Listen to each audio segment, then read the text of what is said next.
বিজেপিতে যোগ দিয়েছেন অভিজিৎ গঙ্গোপাধ্যায়। তারপরেও কাটছে না বিতর্ক। এবার তার নামেই দেওয়াল লিখন নজরে এলো তমলুকে। যদিও এই নিয়ে তিনি বা বিজেপির কোনো তরফ থেকেই প্রকাশ্যে কিছু বলা হয়নি।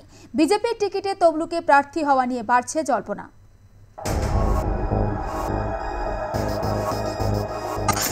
বিজেপিতে যোগের আগে থেকেই অভিজিৎ গঙ্গোপাধ্যায়কে নিয়ে শুরু হয়েছিল জল্পনা। এবার কি তবে সেই জল্পনাই সত্যি হলো? তমলুক থেকে বিজেপির প্রার্থী হচ্ছেন কলকাতা হাইকোর্টের প্রাক্তন বিচারপতি অভিজিৎ গঙ্গোপাধ্যায়।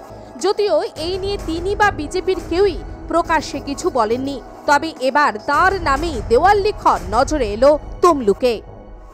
উনি যে দাঁড়ান সত্যি আমাদের গর্বের, আমাদের নন্দীগ্রামবাসী বা আমাদের পূর্ব মেদিনীপুর জেলার সত্যি গর্বের। কারণ উনার যে আমরা রায় দেখেছি, যারা চাকরি যোগ্য প্রার্থীরা চাকরি পায়নি, তারা যেভাবে রাস্তায় দাঁড়িয়ে আন্দোলন করছে দিনের পর দিন, তো তাদের উনি সুবিচার দিয়েছেন। তো এরকম একটি ব্যক্তি যিনি অন্যায়ের বিরুদ্ধে লড়ছেন, তিনি আমাদের কেন্দ্রে প্রার্থী হবে, এটা সত্যি চরম সৌভাগ্যের। লোকসভা ভোটে যতগুলি হাই ভোল্টেজ কেন্দ্র রয়েছে তার মধ্যে নিঃসন্দেহে অন্যতম হলো তমলুক। 2009 সাল পর্যন্ত বাম আমলে এই কেন্দ্রে লক্ষণ শেঠ ছিলেন সাংসদ। তবে 2009 সালের লোকসভা ভোটের পর থেকে এই কেন্দ্র অধিকারীদের।